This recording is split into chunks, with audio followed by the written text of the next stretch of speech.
If you're trying to lose belly fat, but you don't have time for perfect diet plans or long workouts every day, this is for you. Because belly fat isn't only about calories. For many people, it's also about blood sugar. It's about hunger hormones, and it's about timing.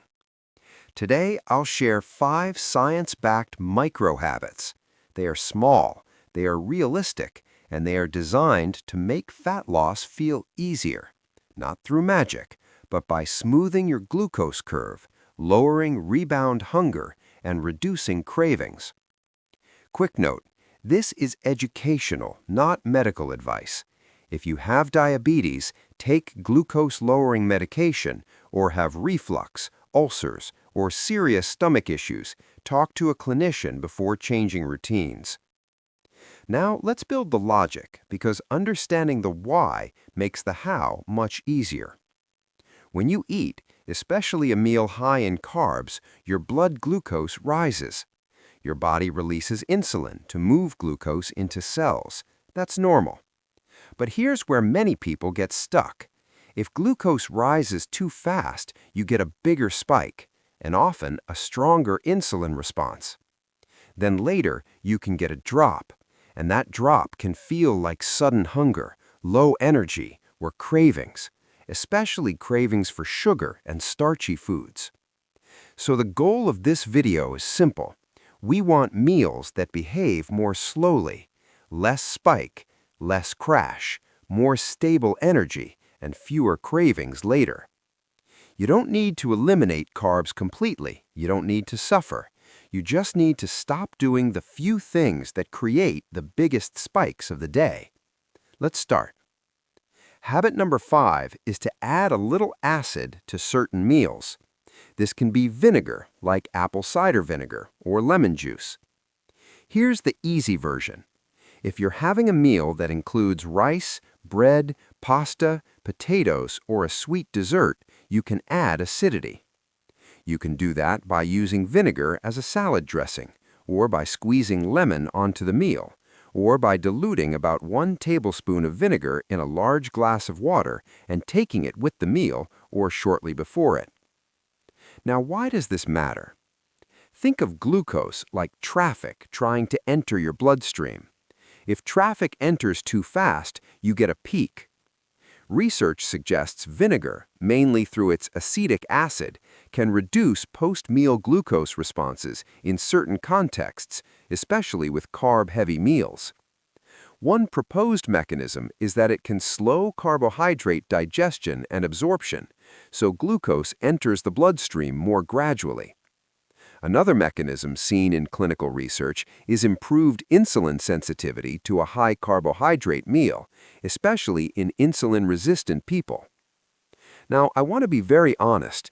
This does not burn fat 40% faster. That kind of claim is usually exaggerated. The real benefit is simpler and more useful. A smoother glucose curve often means less rebound hunger. Less rebound hunger means less snacking later. Less snacking later makes fat loss easier over weeks and months. But please be careful. Never drink vinegar undiluted. It can irritate your throat, damage tooth enamel, and worsen reflux. If you have GERD or stomach irritation, skip this or talk to your doctor. Now we move to habit number 4, and this one is powerful because you don't change the food, you change the order. This is called food sequencing. The rule is vegetables first, then protein and fats, and carbs last. Here's what it looks like in real life. If you're eating rice, chicken, and vegetables, don't start with rice. Start with vegetables. Then eat the chicken, then finish with the rice. If you're having a sandwich meal, start with a side salad or some raw vegetables first. Then eat the protein part. Then finish the bread. If you're eating noodles, start with the vegetables and the protein inside the bowl and leave the noodles for later. Now, why does order matter? Mechanistically, it makes sense. Vegetables provide fiber. Fiber changes digestion. It slows how quickly glucose enters the blood. Protein and fats also slow gastric emptying. That means food leaves the stomach more slowly. So when carbs come last, they enter your system more gradually. Less spike, less insulin demand. And there's another benefit. When you start with fiber and protein, you tend to feel full earlier, so you naturally eat a little less without trying. Studies in type 2 diabetes have shown that eating carbohydrates last can reduce post-meal glucose and insulin spikes compared with eating carbs first, even with the exact same meal. And here's a bonus rule that surprises many people. If you want dessert, it's usually less disruptive after a full meal than before. Because you're not putting sugar into an empty system, you're adding it on top of fiber, protein, and fats that slow everything down. Now, habit number 3, and this one feels almost too easy, but it hits metabolism at the perfect time. Move for 10 minutes after you eat.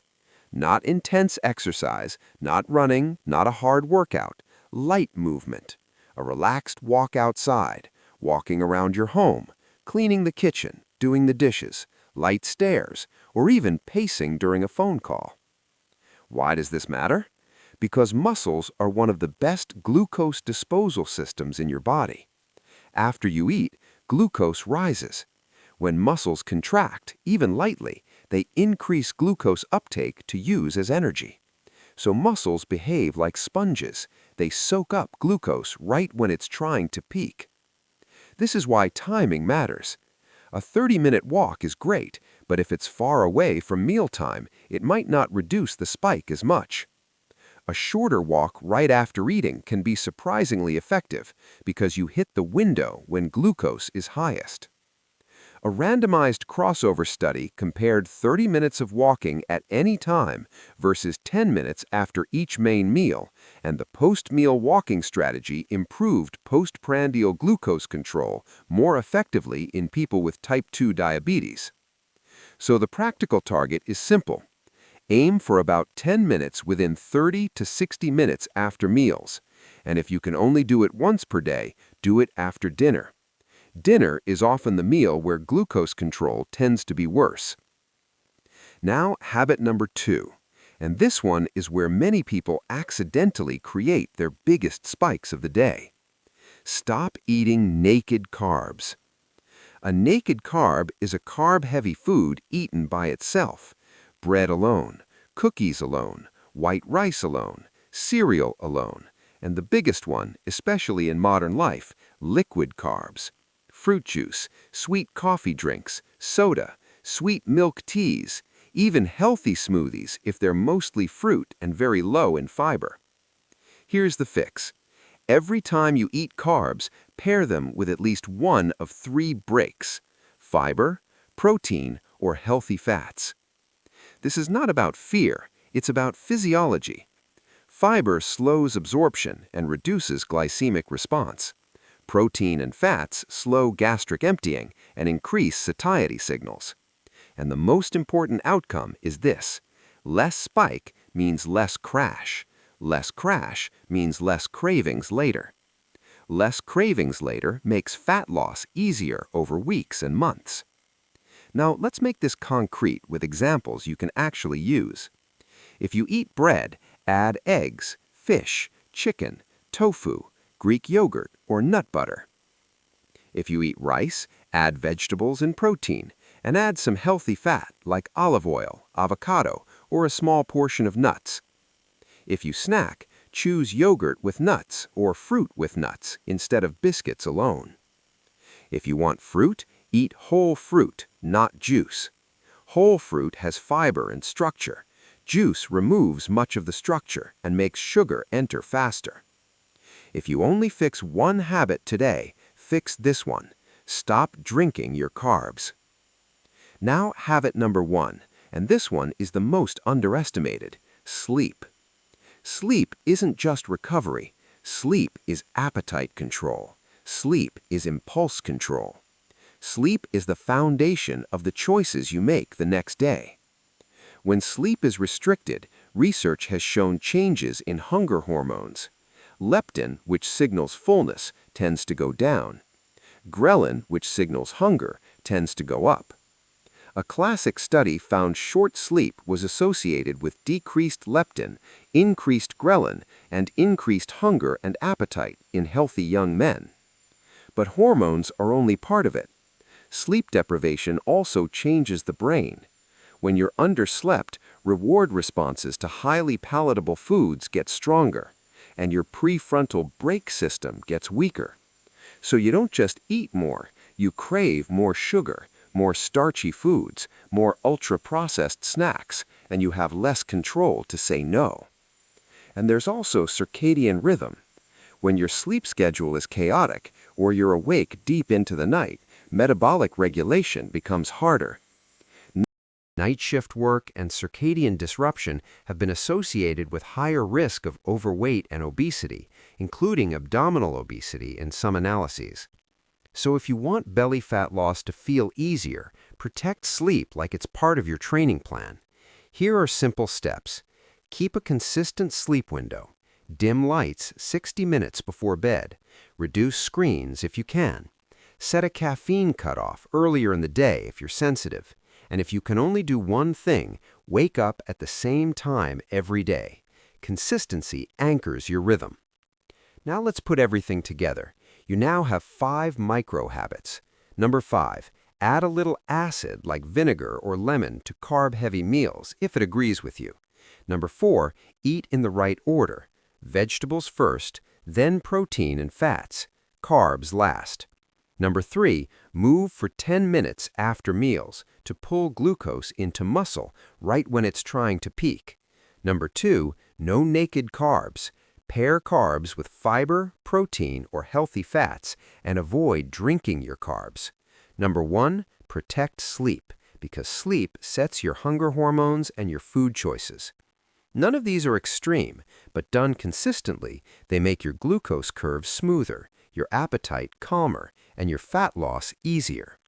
If you want, comment the word plan, and I'll turn this into a simple 7-day checklist so you can apply it without overthinking. And in the next video, I'll show you a low-spike plate formula you can build in 60 seconds so you can eat normally and still lean out.